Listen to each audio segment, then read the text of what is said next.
in the day. Yeah, exactly. So can you see me? Because obviously I can only see the screen. Yes, I can. You can see me. Right, okay, good.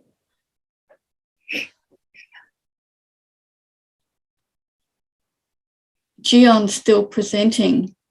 Right, she is, she? Mm. Oh dear. Well, oh dear, from the point of view of all the other sessions. Mm.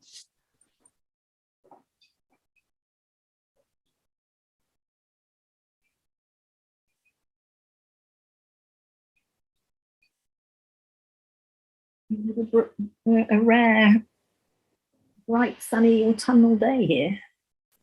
Really? Yeah. It's in the middle of the night here. I'm having my third very late night. Oh no. Been to bed at 1:30 every morning, every night of the conference. That's really, really too tough. It's just it is when I've got to go to Pilates at 7 o'clock in the morning. Oh well. I'll survive. That's right. I'm still going. I've got her on my other computer. Yeah. All right. So I wasn't quite sure whether I was supposed to be admitting people, but the tech person, I think, has now. I wonder if she stopped. Has she finished? Who's our? No, she's still going. Okay. I wonder if the technician knows whether they've adjusted the times or not for the conference. Well, he said he'd have his earphones on all the time. So. Do you know if they've adjusted the times for the conference? Because the keynote's still on.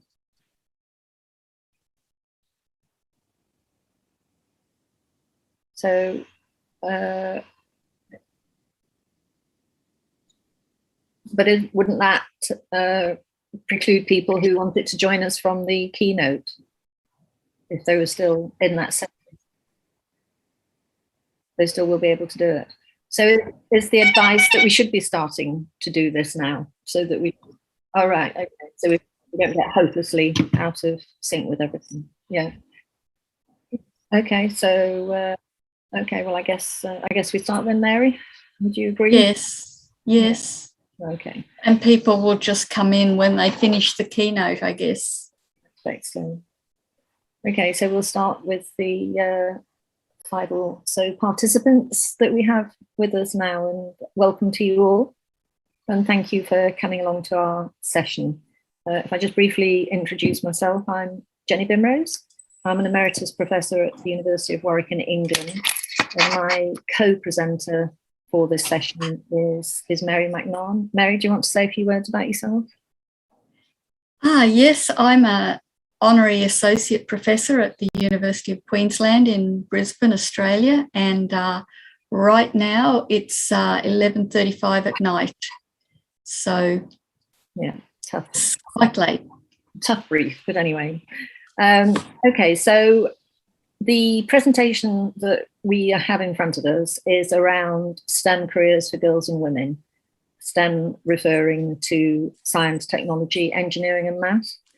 And what Mary and I wanted to explore with you were ethical career guidance and counselling practice in relation to this particular issue. So let's see if I can make the technology work. Here we go.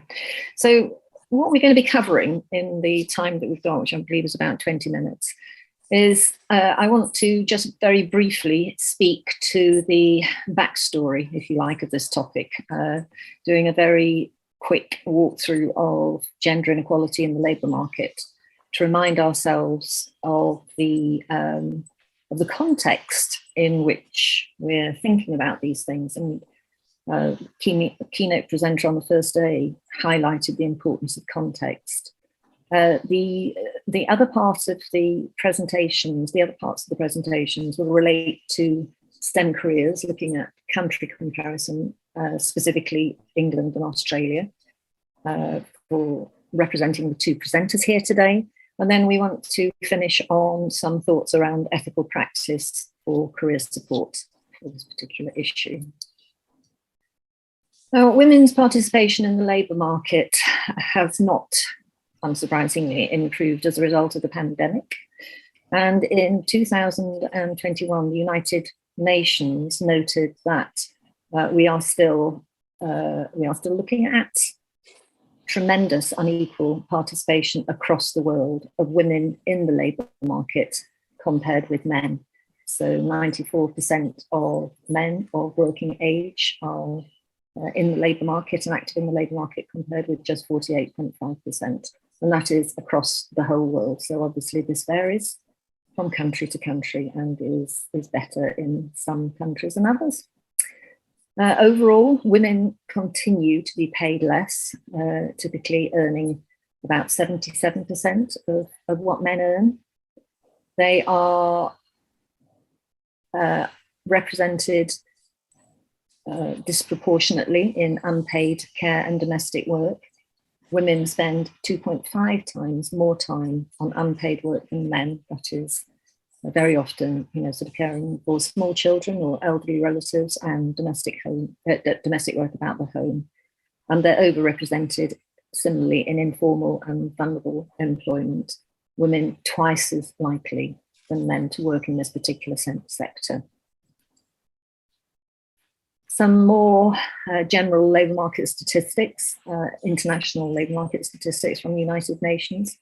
This issue of vulnerable, low-paid or undervalued jobs, women are much more likely to work in these jobs than men, and that, we're talking here about sectors like agriculture, undervalued, even the gig economy, where it is extremely insecure. And if jobs are vulnerable, they tend to be low paid and undervalued. Of 189 economies across the world, 104 of them have laws that actually restrict women's employment in certain sectors, or husbands can object to their wives actually taking employment in those sectors. And then we come on to violence and sexual harassment in the workplace, which is receiving an increased profile. And there has been an estimated economic cost of violence and sexual harassment in the workplace of US dollars 12 trillion annually. And then a final point, I think, which is useful for us to remember, is that the digital divide is gendered. Most of the 3.9 billion people offline are women. So it's a bit of a sorry state of affairs, and it continues. And of course, STEM careers have attracted an increasingly important profile around the COVID pandemic, because it's science that we rely on to develop vaccinations, to develop different test and trace systems, to develop so many of the things that are going to get us out of the pandemic and back into so-called normal society. Even before the pandemic, STEM careers were regarded as absolutely critical to all economies. So then when we start thinking about career guidance, our professional field, the issue is that we are supposed to facilitate our clients to realise their potential. So there's this notion that young people or people coming to us to help career support should be encouraged to do whatever they feel most comfortable or aspire most strongly to. But when it comes to STEM careers for girls and women, one has to ask this question: is this still the case for STEM careers? And the reason that question needs to be asked is, again, if you look at some labour market statistics, this time from the World Economic Forum, looking at the representation of female students and employers across STEM-related fields. And the first point is that they are significantly underrepresented across STEM-related fields, with only 30% on average of the world's researchers, women in every region of the world, so that's developed and developing countries. Less than a third of female students choose to study higher education courses in subjects like maths and engineering. And women working in STEM fields, those who have broken through into STEM fields, publish less and often receive less pay. So we're already beginning to look at some of the areas in which career development support impinges.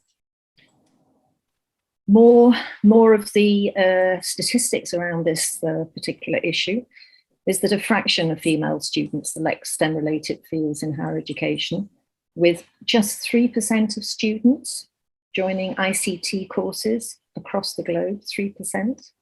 5% of female students enrolling on mathematics and statistics courses, and only 8% of female students enrolling for engineering, manufacturing, and construction courses. Again, we need to be mindful of the variability from country to country. Now, it is the case that women are more attracted to STEM courses in some regions of the world, but the global situation is really characterized by quite grotesque gender imbalances. The World Economic Forum earlier this year, reported how bias and gender stereotypes are driving girls and women away from pursuing careers in science-related fields, and that women who choose to rise to the challenge of STEM careers later face the twin prospects of unequal pay and restricted career progression. But at this point, I'm going to hand over to Mary to look at some case studies of Australia and India. Thanks, Jenny. And this is diagram comes from an Australian government report. They have a national data report on girls and women in STEM. And so this is from the 2021 report.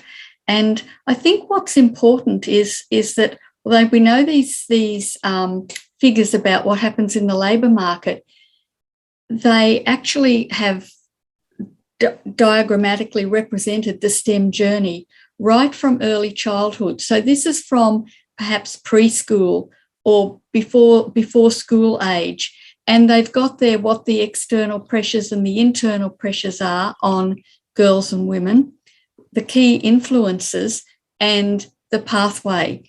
And you can see there that the pathway from early education to careers, advanced careers, that some of the women doing STEM move on into research, some of them move into the STEM workforce, and some of them take STEM skills into non-STEM settings. But right from a very young age, and I think that this is critical for us as career practitioners, girls are beginning to develop perceptions of themselves that aren't factoring in STEM because of their gendered play or their gender and unconscious bias of the people around them or whatever. So all of these people that are there as key influences can either be encouraging or discouraging girls from STEM. And that just continues on in primary school, where girls exhibit less confidence in STEM subjects. There could be cultural expectations that STEM is more for boys than for girls. And so they tend to sort of disengage. And career counsellors come into play in course selection, etc. And also with that exit from school, the transition from school. So really, right along the way, there are points at which career practitioners could intervene to assist girls and women with their STEM pathways. And you can see right up to when they're early mid-careers, they're then facing things like career breaks because they're having children, or their tenure and promotion is affected by bias, gender bias. And if they do leave the workforce, re-entry into the workforce is hard, and often they come back in at a level less than where they left it. Can we move on in the slides, Jenny, please? Sure. So that sort of shows the picture of what, builds on what Jenny was talking about. And the result of all of that begins at a very young age, in Australia in terms of STEM, women make up less than a quarter of students studying STEM. So only about 22% of enrolments, or 24% and 24% of completions. And the gender pay gap for women and men qualified in STEM is quite marked. And it's more in the STEM industries than it is across all industries. So in engineering, for example, women in engineering are paid on average 11% less, science 12.4% less, and ICT, information communication technology, 20.2% less. So really, women are disadvantaged compared to their male counterparts. And the proportion of women in the STEM industries is less than the male counterparts. And when they get into the STEM industries, their chances of promotion into management and senior management is also less. And so even though, I think you can see from these figures, even though the percentage of women working in STEM industries and moving into senior management positions is increasing, it's increasing at a glacial rate. It's very, very slow. And women are more likely to drop out. Women who've studied STEM are more likely to drop out of STEM than their male counterparts. Can we move on, Jenny, please? So that's the pattern for Australia. And you can see a similar pattern here in the UK example, where the number of women working in STEM is increasing, but it's not increasing a lot. So you can see similar figures there in the UK as in Australia. And of people coming into academia, only 15% make it to professors. Now, if we have the intersection then of gender and colour, Black women in the UK represent 2% of UK professors. So when we have those intersectional factors at play, the statistics are even worse for women. Can we move on again, please, Jenny? And in Europe generally, women made up more than a third of scientists and engineers, which has increased. So Europe's doing a bit better than the UK and Australia, but only 19.8% in ICT. So you get a picture here that women are by far a minority in these industries, and the gender gap is really wide in engineering, manufacturing, and construction. So if we think about that, and can we move on, Jenny, please? The World Economic Forum talks about career choice not being free from the constructs of social barriers.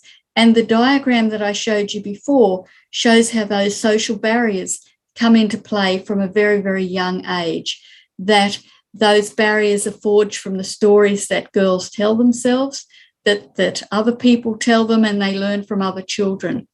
And the result of that is, if there aren't positive narratives or built-in gender biases and leaky pipelines, then women are disadvantaged in the STEM field.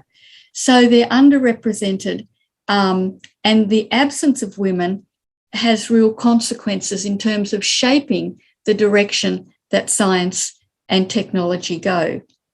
Can we move on, please, Jenny? So they're the broad picture statistics, but if we come down to the level of the individuals who are working in the field, and this is a case study from a research project that Jenny and I were involved in some years ago, and this is a woman who was an engineer, and she was working in the aviation industry, and she was particularly working in the military arm of the aviation. And she had a values clash, I guess, with that part of the industry, thinking that she said there, I think the civil division was more about taking people on holiday than it was about dropping bombs on people. So that was an issue for her. And she thought she'd like to move into the civil side of the aviation industry as an engineer. But what she found when she made that move was, and she said, I think that political and frankly testosterone-fueled environment that was the civil business was quite objectionable to me. And she wanted to move out of the military business when she found it was horrible. And in fact, she did move out. And in fact, the effects of being in that environment were very profound on her. So that case study was from a little while ago. If we go to the next slide, and this is happening in Australia right now, the Australian FIFO. FIFO is fly in, fly out. A lot of our mining in Australia is in very remote areas. And so the people who work in the mining industry fly in for 10 days, they live on site, and then they fly back to wherever they come from for, 10 days or whatever the cycle is in this industry. So this is about the industry in general, but there are a lot of STEM-related jobs in that industry in terms of engineers, in terms of geologists, in terms of ICT, in terms of technicians. There are a lot of people in those sorts of careers out there. And there's a big inquiry going on at the moment in Australia about workplace sexual harassment in the mining industry, particularly in the west of Australia. And it's notably higher in the mining industry than in other industries. And 74% of the women and 32% of the men in the mining industry reported sexual harassment. And there were similar figures in engineering in a report in Australia a few years ago. And the mining industry is the second worst performing industry for sexual harassment against women, behind information, media and telecommunications, which also has a high STEM component. So, as I said, there's an inquiry. So we've got these sort of global figures, we've got the personal experiences, and we've got the industry experiences all giving a fairly consistent message. So if we move on, Jenny, please.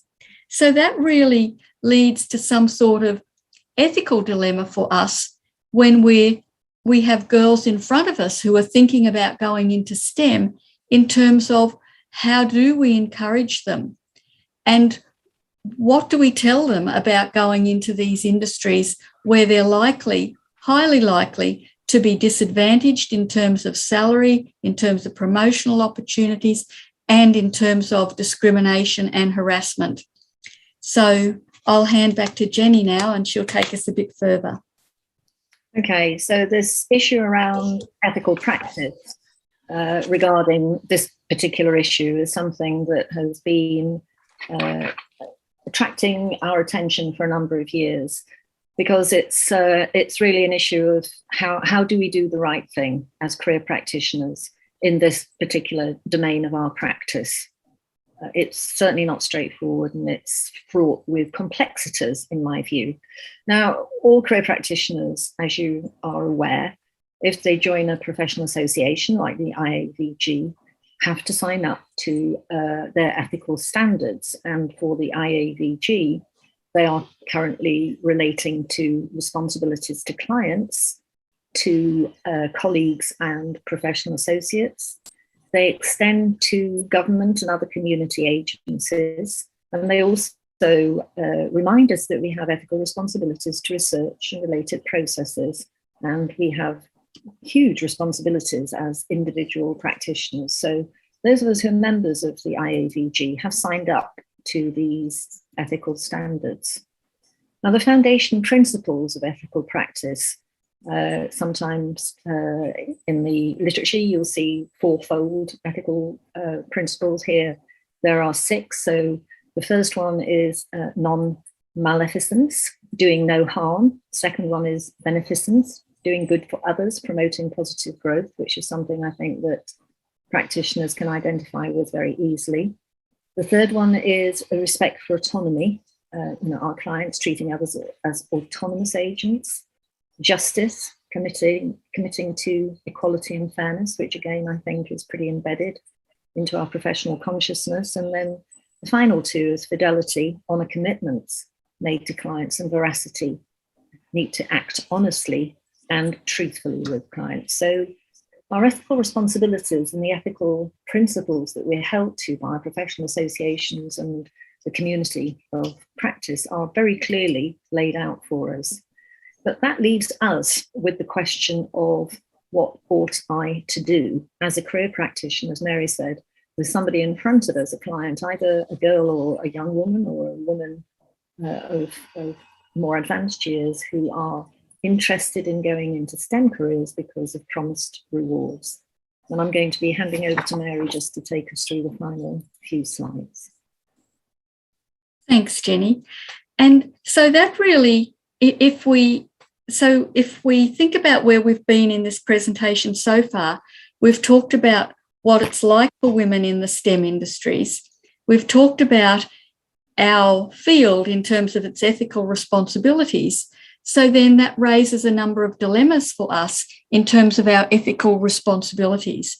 So there's pressure in many countries of the world. Governments are saying we have to encourage more girls into STEM subjects, and the schools and different organisations, different businesses are wanting to get more people into STEM. But we need to think about those foundation principles of ethical practice that Jenny just spoke about in relation to this sort of drive to get more girls into STEM or more women into STEM. Because if we know that about the industry and we have a client in front of us who's wanting to go into STEM, what do we do? Because, you know, beneficence may be compromised, the doing good for others or promoting positive growth could be really compromised for us, because if we adopt the recommendations of, say, Engineering UK uncritically, that could place our clients in a situation where they risk facing sexual harassment. And we know that the risks are fairly high. The statistics in the Australian case study was that 74% of those women faced sexual harassment.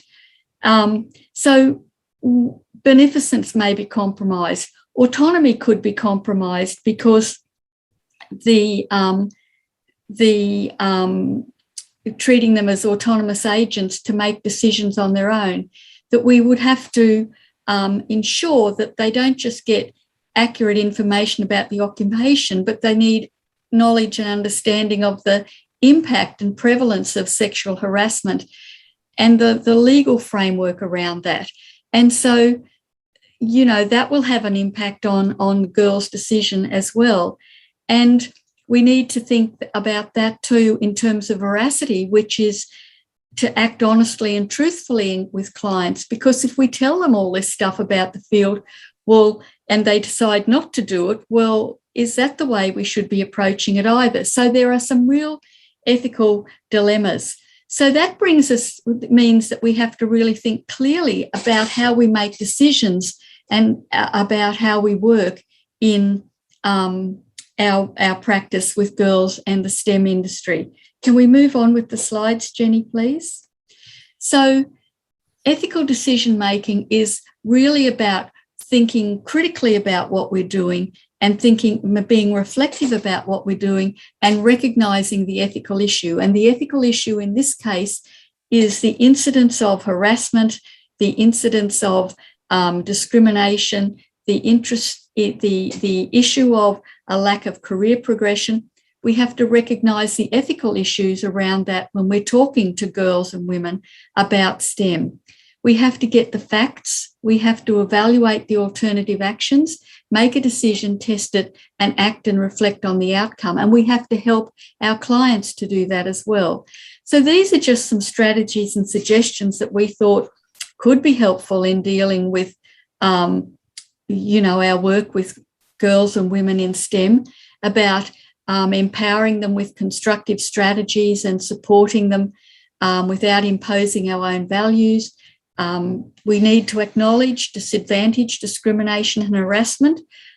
We have to support the clients to cope and become resourceful.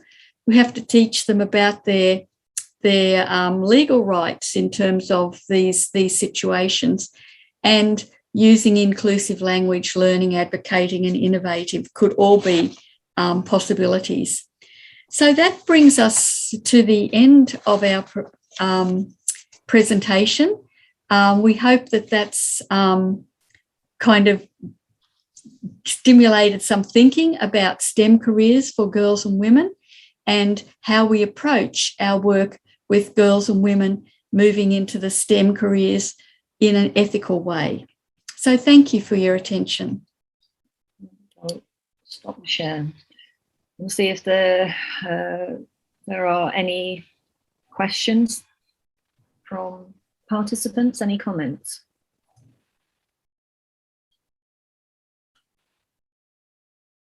Okay, Nimrod? Yeah, thank you. Thank you for this very interesting talk. And you raised a number of very mind-provoking issues, and it's really great to have this discussions here. I come from Israel. I've done a number of projects that are intended to encourage women to consider careers in STEM, specifically in computer and the high-tech industry. In that sense, mining is a surprise for me to be considered under STEM. I'll need to think about it. And at least in the Israeli case, I wonder what would be your reflection about the issue of autonomy with respect to the fact that some of the participants of career counseling interventions not necessarily are interested in going in STEM directions, but they might demonstrate the strong skills that would fit these professions, but they're not coming with these ideas. So did you have any ideas, reflection on this ethical issue? Well, if I start off and then Mary perhaps can come in. Yes, I mean, I've thought around this one quite a lot over a long period of time, and it goes to the heart of the way in which career practitioners use labour market information, in my view. Because, as you say, they may have the skills, but they may not have the knowledge or the interest to consider STEM careers. And of course, it is an ethical issue, isn't it? The extent to which we make this available to them and actively encourage them into thinking about these alternative careers. And I guess as part of the career counselling process, there is never going to be a kind of standard that we can apply to every client or in every case, but it has to be judged on, you know, the individual's circumstances. But my own personal view is that highlighting vacancies or opportunities within STEM careers that a young woman has not considered before may be ethically appropriate, provided that the labour market information that is related to that goes with it if interest is developed further, so that some labour market information about the kind of environments in which the young person might be working, and maybe even extending as far as strategies for kind of dealing with, in the literature, it refers to toxic occupational environments that, you know, STEM careers occupy. You know, and certainly, you know, so many women who go into STEM careers leave quite quickly because of what's happened to them. And they're leaving because they haven't got the strategies or support to deal with what they're actually confronted with in the workplace. So I think, you know, it's a rethink about the extent to which our responsibilities end at the point of providing labour market information about opportunities and extending that to information about the workplace and discussing that in a constructive way with the girls and young women. It's really problematic in my view, and it's something that is neglected in terms of our discussion of, you know, the theories that we can use to deal with these sorts of issues. But thank you for the question. It's spot on. Mary, did you want to come in with anything? No, the only thing that I wanted to add was that I didn't mean to suggest that all of the mining industry is STEM.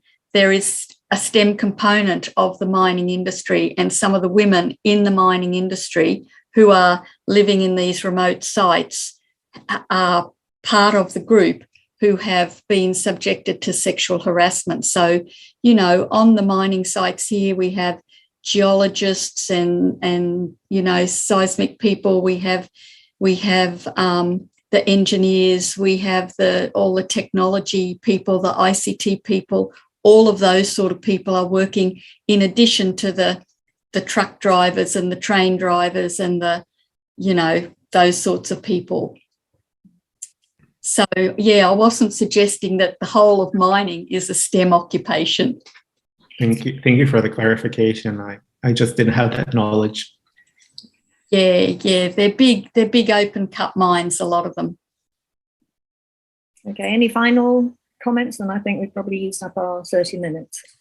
I think so. Anything else? Okay, well, thank you very much for your constructive comments. And thank you for your interest in our presentation. I have to apologize because I'm double booked. I now have to go to a different session to do a different presentation. So I apologize to the other presenters because I would like to have stayed with this group to have heard the other presentations, but I'm not in a position to be able to do that. So I'm going to have to leave you now. So thank you very much. Thank you, Mary. Thanks, everybody. Thanks, Jenny. Bye-bye.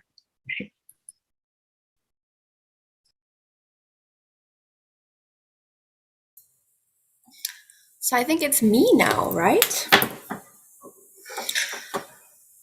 Do I just start or must I wait for a cue? I'm just going to start. Okay. I think you just start, Anouk. Okay, thank you so much, Mary. Just wanted to make sure. Okay, so welcome everybody. Very exciting to see some familiar faces. Today we're going to be talking about involuntary career changes. So I'm just quickly going to share my screen and do a Mentimeter activity with you. I hope it works. Can you see my screen?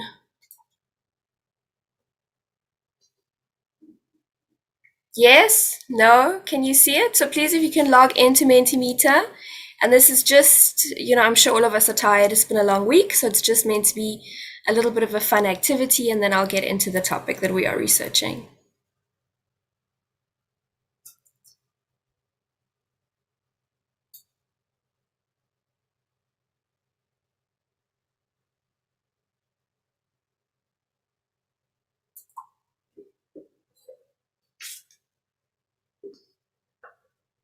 So I'm just going to give you a few minutes to log in. Let me know once you have done it so I can move on.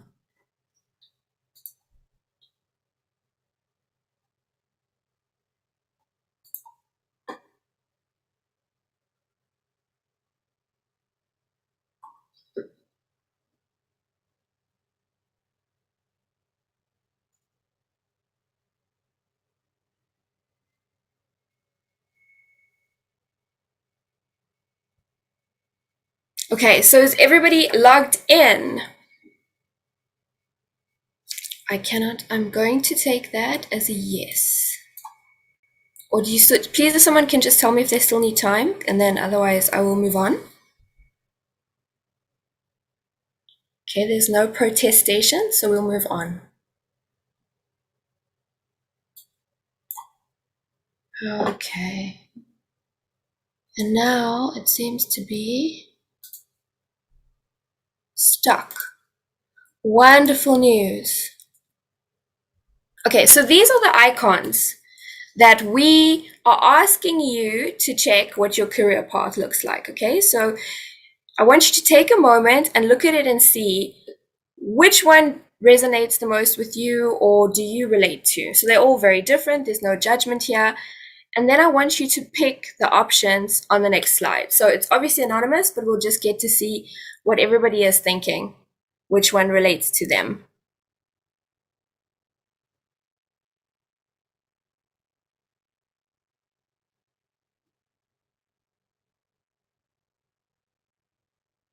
Okay, so I'm just gonna give a moment.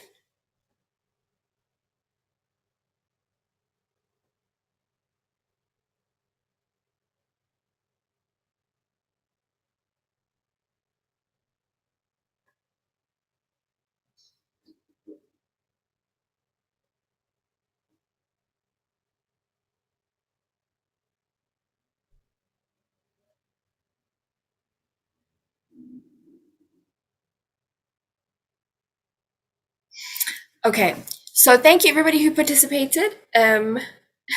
I see people are feeling comforted and understood. Okay, so congratulations to those of you that are perceiving this steep upward climb, and everybody else who is experiencing up and downs in some shape or form.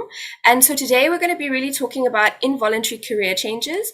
I'm speaking on behalf of myself, Jonas Macedonaty, and Carolina Frizard, and we are together looking at involuntary career changes in a project that is funded by the Swiss National Science Foundation. Today we're going to be presenting preliminary results. I'm going to try not to use up too much time. I'm going to try stick to my 30 minutes. If you would like the slides, we'll gladly share them with you. If you would like to have further conversations about this topic, again, you are welcome to contact us. I see people are still answering. Okay, this is very interesting. I hope all of you feel comforted after this, because I think everybody has ideas about career pathways. Okay, so you can still answer. I'm going to move on though to keep in the time. Just an overview. I'm going to talk generally about career transitions, specifically about career changes, attempt to answer the question between the difference between voluntary and involuntary career changes. Very, very difficult question. We are beginning to untangle these two dimensions. Then we're going to talk about the project itself. We're going to talk about identity in career changes, the research aims and methodology, the preliminary results, and we're going to give you some verbatim examples. And then lastly, we're going to discuss implications. So in terms of the world of work, we have seen that people are undergoing more transitions, and we are seeing that these markers, these transitions can be used as markers of career complexity. So we've seen that it either increases precariousness or security, and it has effects on people in terms of their resources, their mental health, and their general well-being. There's a lot of research that is focused on school to work transitions and to retirement, but less between the beginning and the exit. So we're really curious, are people undergoing more career transitions? So far we think they are, but what implications does this have on identity, well-being, and also their career trajectories? So this is in the Swiss context. I'm just briefly going to show you these numbers. We do not have many numbers. So it is in French. So I'm going to guide you to the block where you see the blue. And these are the numbers that we have about sort of involuntary career changes. And when we're talking about involuntary, we're talking unemployment, we're talking, forced dismissal, accidents, illness, anything that forces an individual to change their career or leave their occupation. But what's interesting about these numbers is that there is the color which is above the blue. I don't even know what that color is. It's like a yellowish. It's before the peach. And these are also just reasons, so dissatisfaction with jobs, but not really why. So we see in this diagram that really there are a lack of numbers about involuntary career changes. And so we are curious because perhaps it's happening more than we think.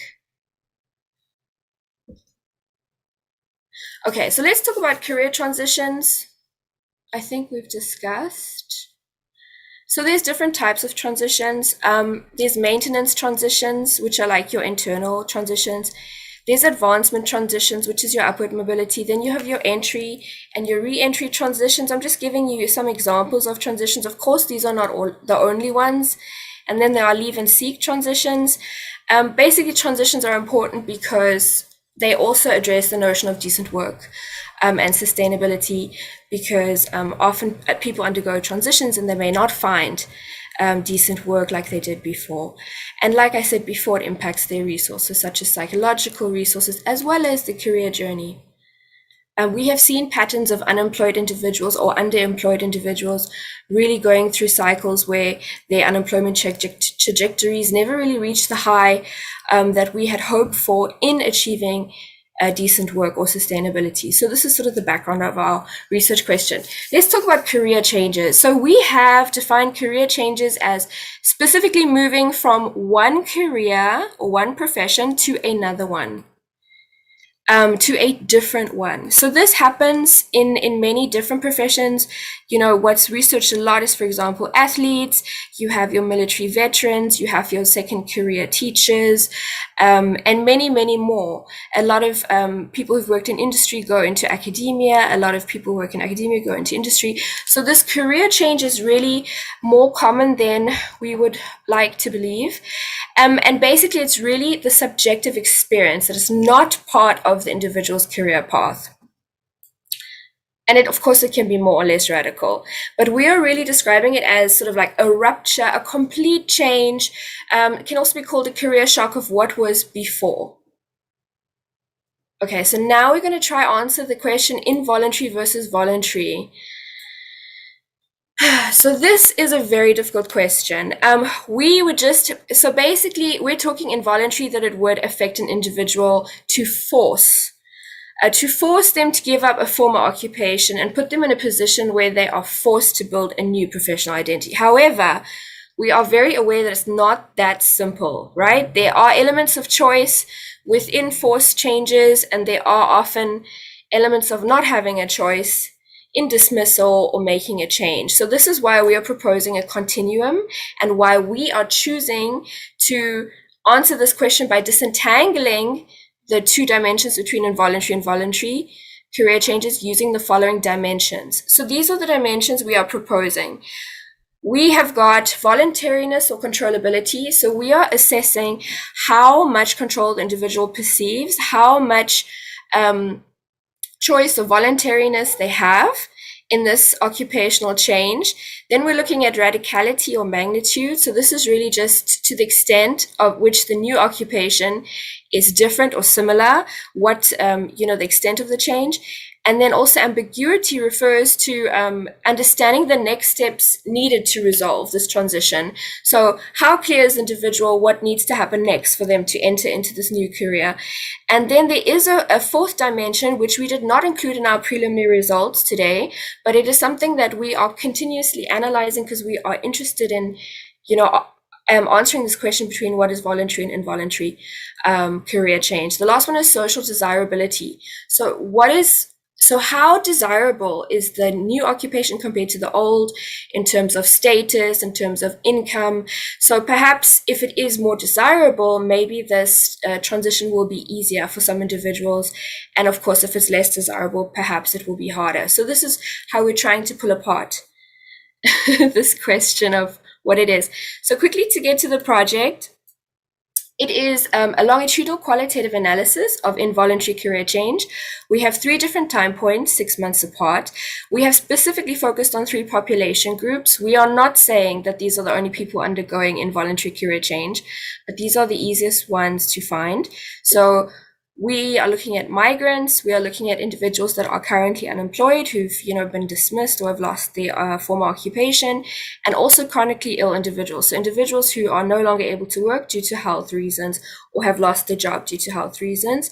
And our main aim is really just to understand involuntary career changes, look at the experiences and the processes, because this is an under-researched area that we really don't know that much about, surprisingly enough. So basically, our theoretical underpinnings are really about identity work. And this career change really provides sort of a rupture. I'll show you the diagram below, where it's 2 identities. It's the former one and it's the new one that the people are having to somehow reconcile within themselves to find a new subjective identity form and really to enter into a new career with a new identity consolidated as a vocational identity, and also with themselves as their view of a person and who they are in this new occupation. And so this is why we will focus a lot on narrative identity work. I'm just going to show you below. Here you can see you have your past career identity. Your lightning is your event or your trigger, whichever you'd like to call it. Then you have like identity loss. Maybe you've been an engineer for 10 years and now no longer can you be an engineer, and you enter into this betwixt or between stage or liminal stage where you are trying to let go of the old, trying to embrace the new, and oscillating between the two with a mixture of emotions, positive and negative. And then there's a process of identity recover where you start identifying core values or new needs or certain personality aspects, and then it's moving into possible career selves, which then leads to identity, recovery, and a new occupational identity upon entry into the occupation. So now, today we're going to be looking at Connery and O'Leary Kelly, and they have a specific process for work-related identity loss predictions. It's very interesting research. I'm only going to touch on it very briefly. I'm very sorry. Because it's very interesting.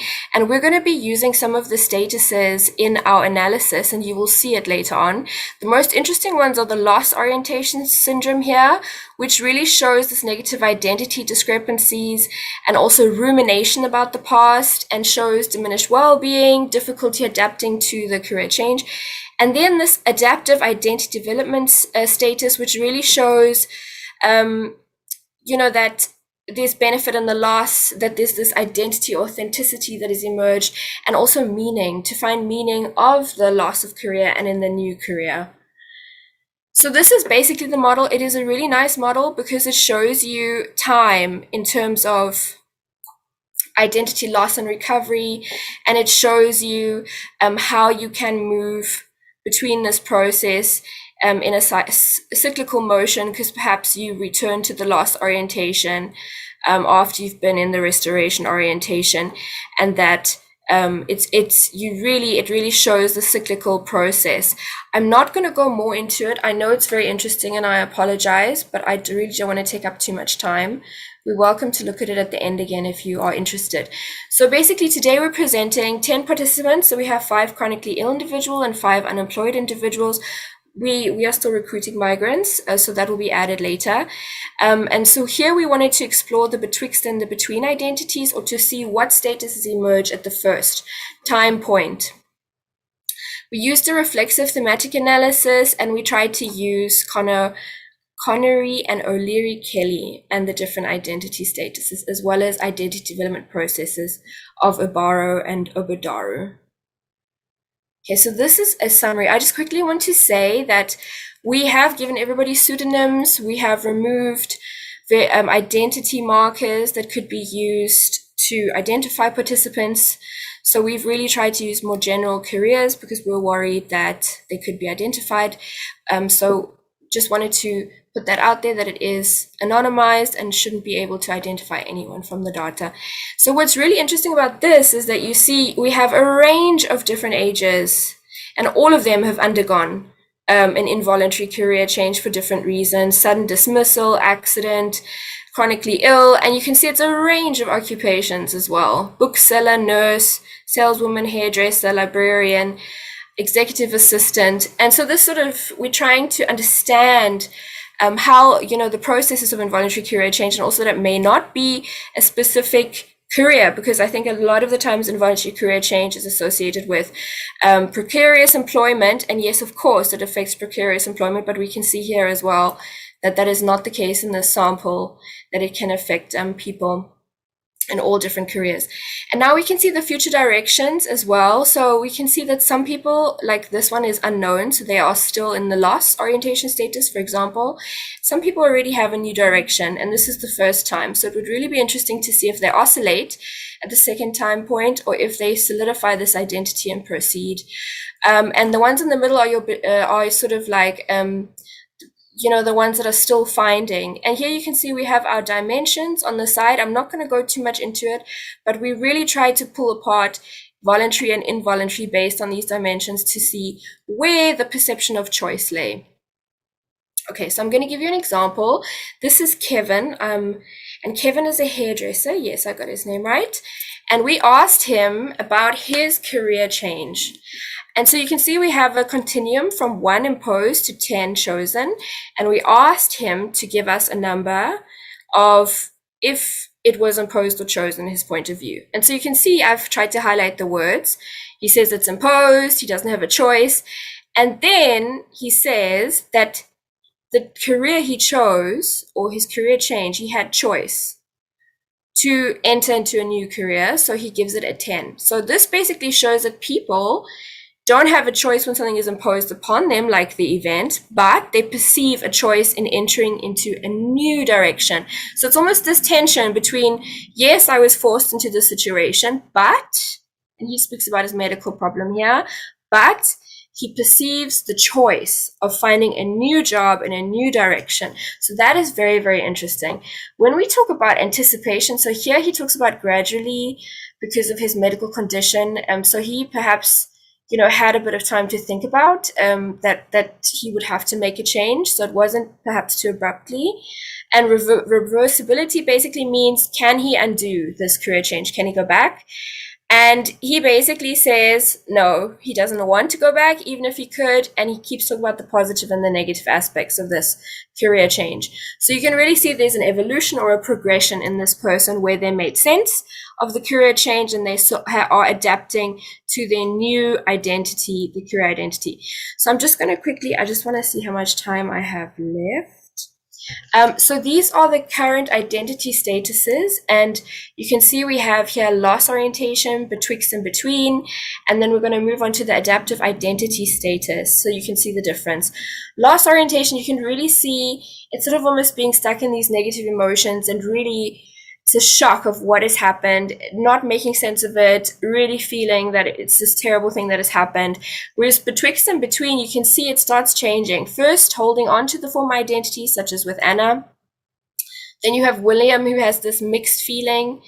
But all the way through, you can see these negative emotions, psychological breakdown, anger, and this tension between letting go, holding on, finding a new way, fighting inside myself, big regret, big disappointment, so I think this really speaks to the grieving process of losing a former identity and a former career, and also talking about it's hard to change. Okay, so let's move on.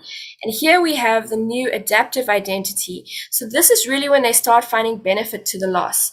So they talk about, you can see that it's already a totally different meaning-making process, about how they didn't really accept it at first, but then there's more advantages than disadvantages.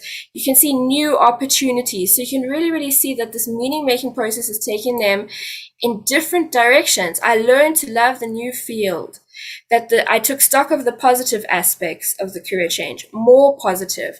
And so this is time one. So we're very curious to see, will it change at time two? Will it oscillate? Or are they already in this adaptive identity development status where they really are making sense, making meaning, moving forward? Okay, so here again, you can see, this is the last one, really that they are thinking now about their needs, their values, their limits, and how they may have changed, and how perhaps now, because of this involuntary career change, they may be more authentic than before in a new career. So that is very interesting for us. So to summarize our results, these are T1 results, preliminary results.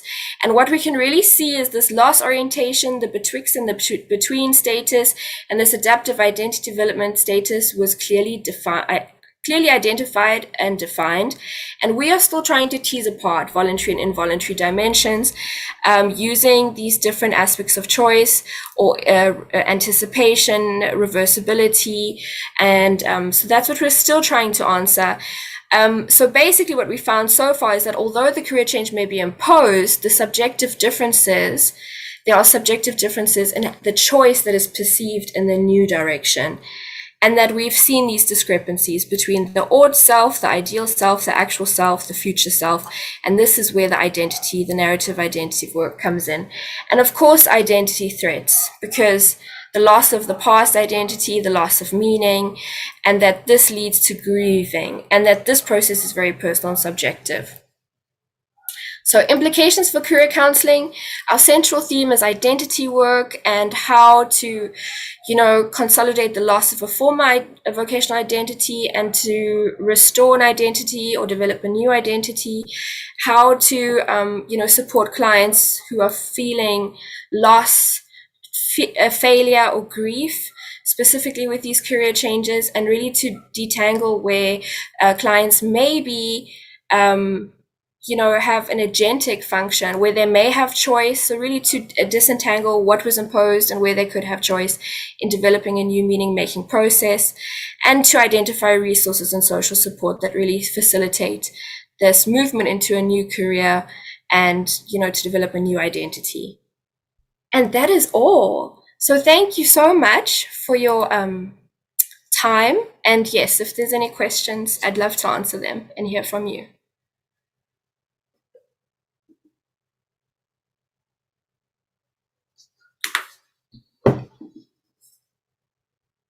It's wonderful if there's no questions, then we can move on to the next one.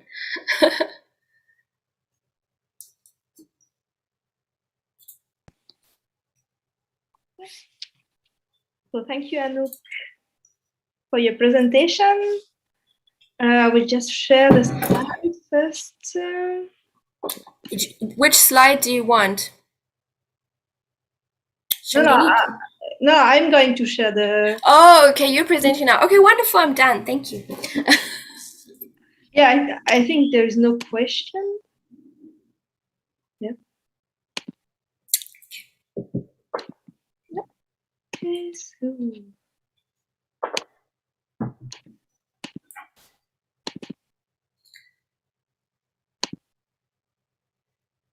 So could you see it? The slides. Okay, perfect.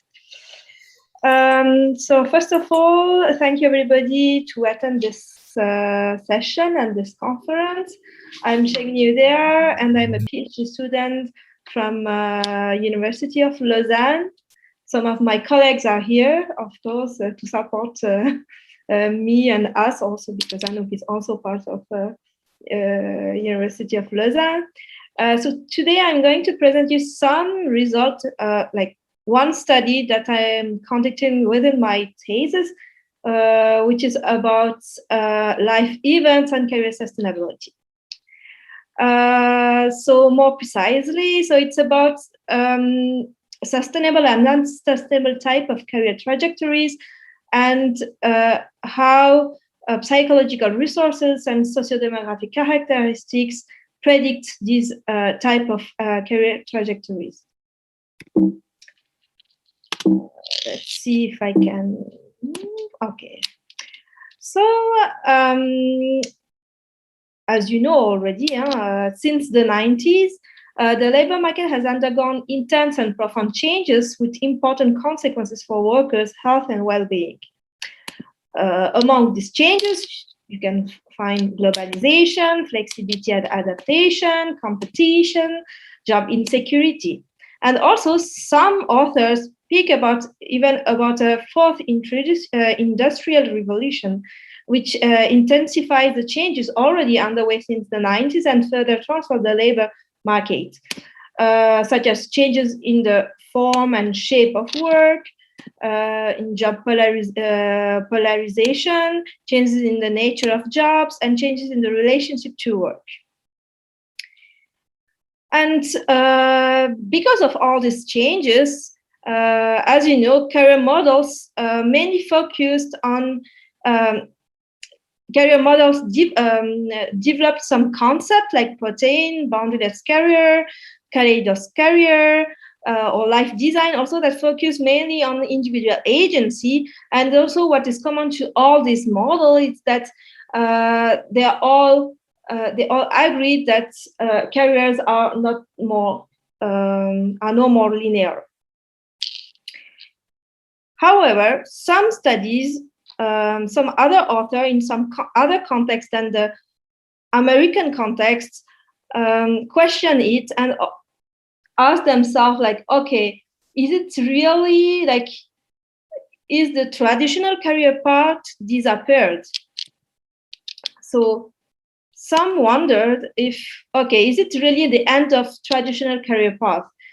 And there are some studies, like I am presenting you 3 studies here in 2 different contexts, found that, for example, in a Heitzel and al. Study and colleague study, 63% of their sample was not burdened by discontinuous career trajectory. And I'm showing again picture, sorry, yeah, the pictograms that Anouk used for her presentation. So they found that, okay, 63 people of the German sample had perceived their career as linear. In another study, also in a German sample, they identified as the most frequent ones the stable career and the full-time mobile career. So they did a cluster analysis and they found different clusters of career trajectories. In a Belgian sample, also they found that traditional career path was the most predominant one. So they also did some clustering and they found different type of cluster. Among this type of cluster, they found that the traditional career path was the predominant one. So based on this, we just wonder with other colleagues, how shall we find similar trajectories in Switzerland? Because school system in Switzerland is stratified. Post-secondary school and the apprenticeship system is highly developed.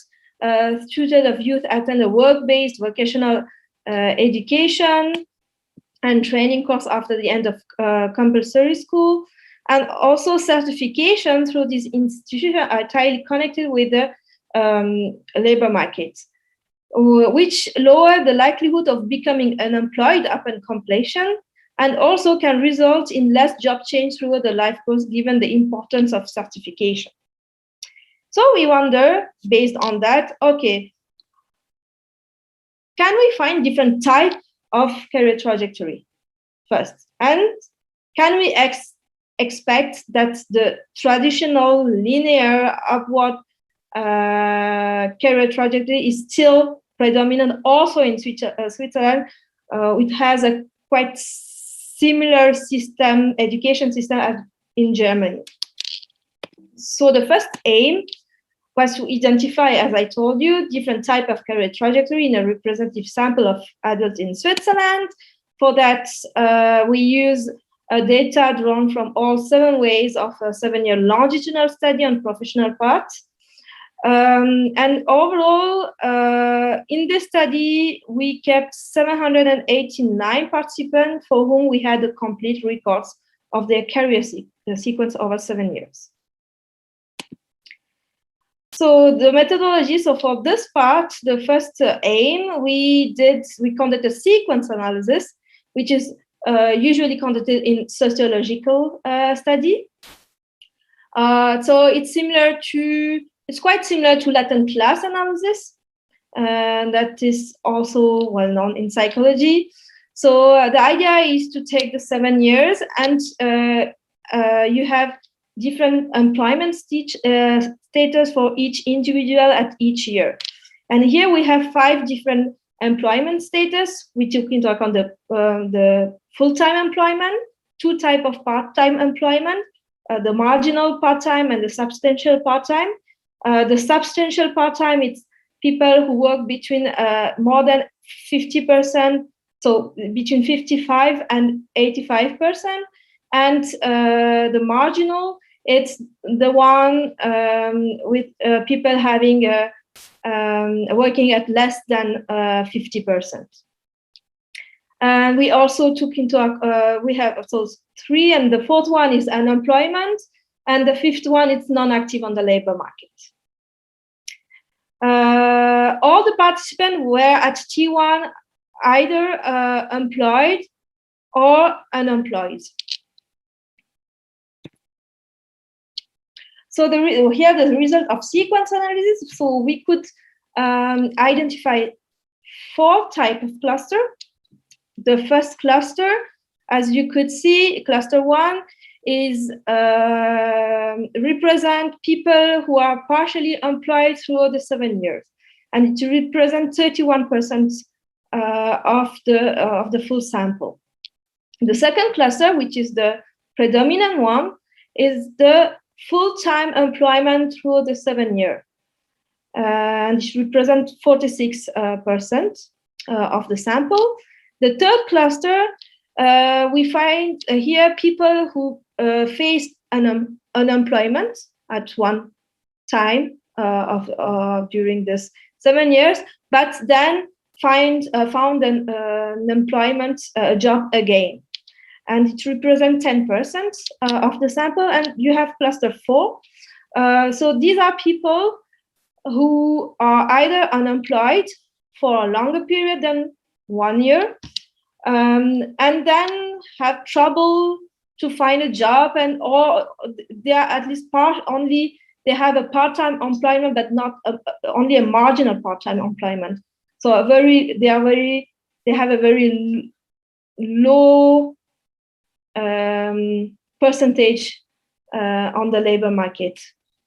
And it represents almost 12% of our sample. So once we had this cluster, we also wanted to, if possible, distinguish this cluster in terms of sustainable one and unsustainable one. As you know, because of all these changes, professional landscape changes, socio-economical changes, sustainability has become a major concern. We hear more and more about that. And so for this study and for my thesis also, I'm using this career sustainability framework proposed by Bimrose and colleagues. So by career sustainability, they refer to the sequence of career experiences reflected through a variety of patterns and of continuity over time, thereby crossing several social spaces characterized by individual agency, here with providing meaning to the individual. To sum up, they proposed a theoretical framework that highlights 3 core indicators of sustainable career that are health, happiness, and productivity, and 3 critical interactive dimensions of sustainable careers, namely the person, the context, and the time. So based on this, we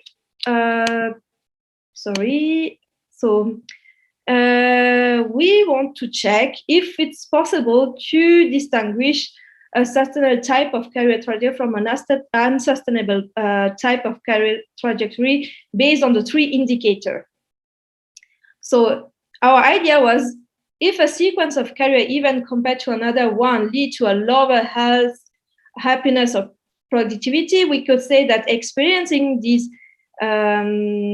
changes hinder one's career sustainability, or these transitions. In contrary, when a sequence of career events lead to better health, happiness, and productivity, we could say that experience this career transition continuously will probably foster career sustainability. So for this, our second aim was to distinguish, as I told you, sustainable type from unsustainable type of career trajectory. And for this, we used again the cluster and we conducted some ANOVA. So here are the results of this ANOVA. So first, about self-referral, we could see that there is a significant difference between cluster 4 and cluster 1. The cluster 1, it's all-time part-time employment. So we could see that there is a significant difference between cluster 4 and cluster 1, and between cluster 4 and cluster 2, which is the full-time employment through the 7 year. Similarly, here you have similar result about cluster 4. You have the level of life satisfaction is lower in cluster 4 than in cluster 1 and in cluster 2. And also in cluster 3, people perceived lower satisfaction than in cluster 1 and cluster 2. About income, you could see that again, cluster 4 have people in cluster 4 had lower income compared to cluster 1, 2, and even 3 here. Again, for career satisfaction, cluster 4 perceived lower career satisfaction than cluster 1, 2, and 3. About goal attainment, again, cluster 4 perceived lower, less satisfied and didn't reach their goal compared to cluster 1 and cluster 2. And about number of promotion, cluster 4 again got, of course, lower promotion or lower number of promotion than cluster 1, 2, and 3. So once we had this result, we also wonder, okay, first, before that, we could now name our cluster, because until now we couldn't say, okay, is it really one? Is it really vulnerable, or is it very unsustainable? So now that we have the result, and when we put together all the results, we could name our cluster. So we named the first cluster as the sustainable part-time career, the second one as the sustainable full-time career, the third one, the sustainable transitional career, and the fourth one, the cluster 4, discontinuous and unsustainable career. So now that we have these 4 clusters, we could distinguish sustainable ones from unsustainable. We also wonder who falls in this cluster. Can we maybe, I don't know, based on some, because there are some evidence in the literature, so for example, based on psychological resources, can we accept some people to fall into a specific cluster than in another one? So we use for that psychological resources, such as career adaptability and also the Big 5 personality traits. But also, we also use some socio-demographic characteristics such as gender, age, and education level. Because these are also important to take, and I think in psychology we don't take so much, we don't give so much importance for this indicator that I mostly use in sociology, but I think here it's important to take into account, because when you work in such, when you want to work with careers, it's not only about personal agency or personal resource, but also country level policy, and the effects of these socio-demographics are also strongly related to country level policy.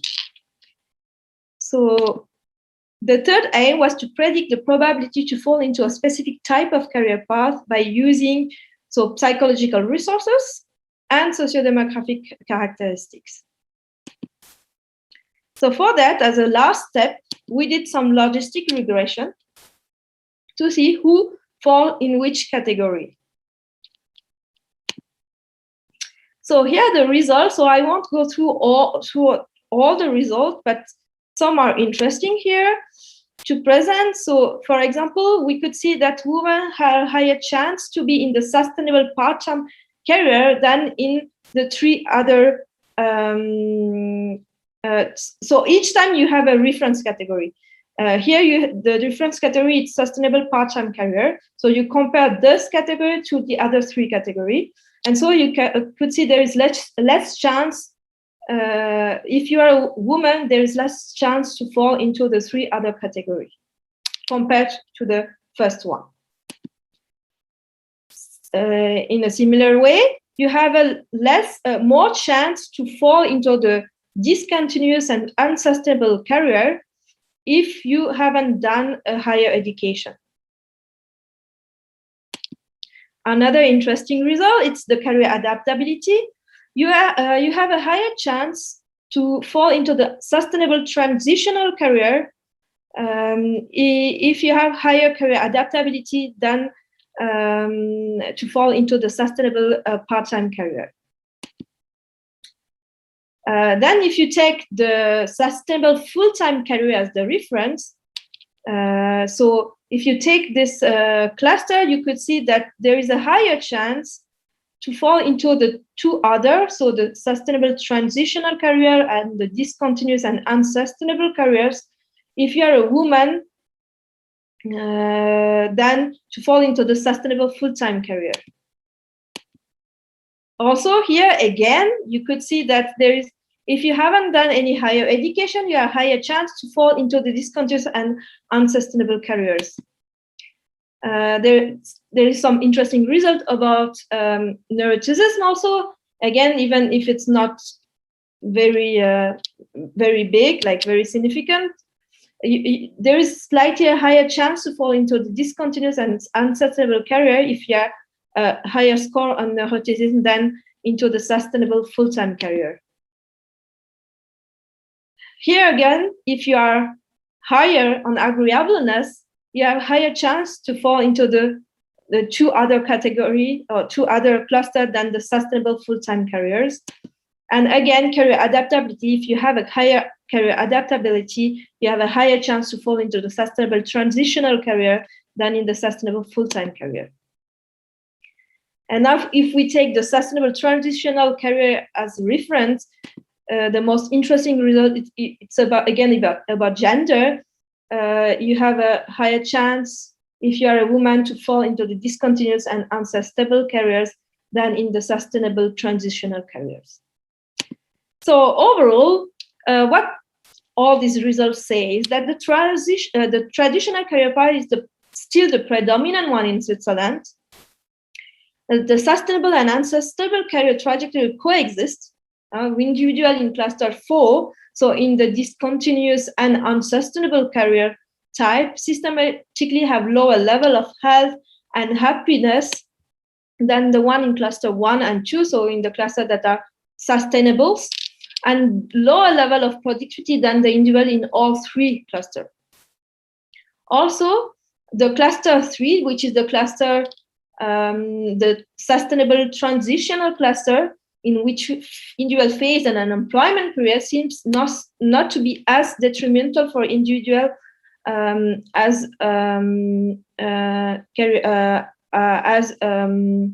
cluster 4. And also, part-time employment is not necessarily experienced as a precarious situation, especially when it's a substantial part-time employment. And this is interesting because when you compare to sociological point of view, from a sociological point of view, when you have a part-time job, it's automatically considered as a vulnerable. And here, what we could show, it's people that have a part-time employment when it's only substantial, so they are working, but less, not at 100%. They have similar level of health, happiness, and productivity as people who work full time. And if you remember, even in this this part-time employment category, there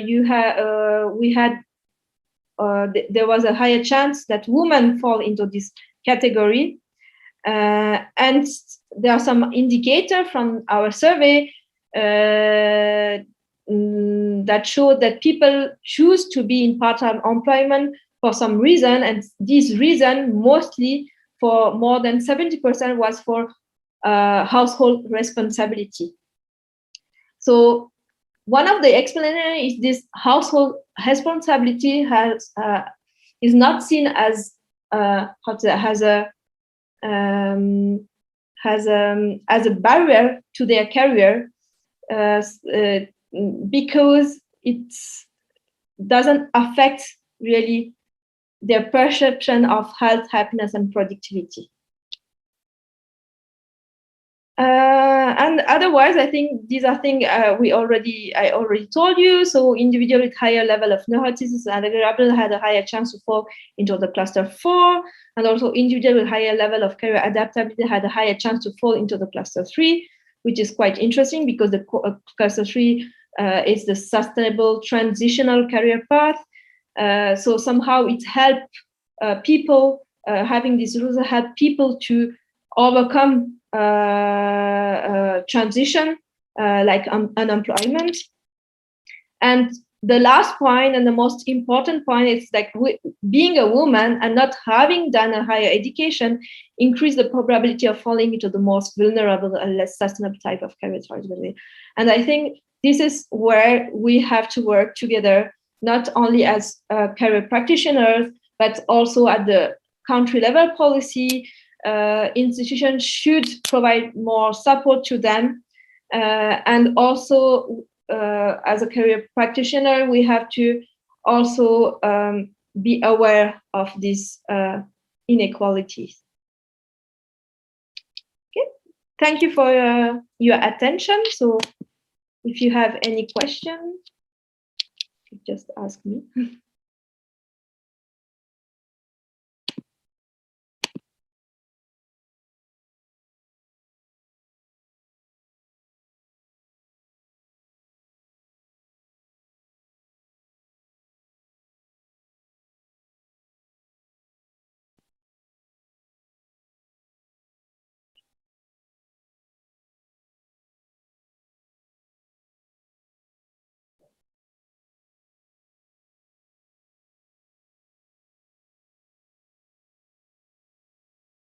I think if there is no question, I think we can close this session.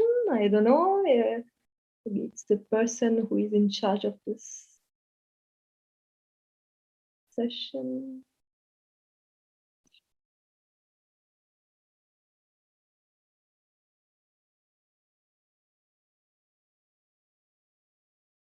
Bye. Thanks, everybody.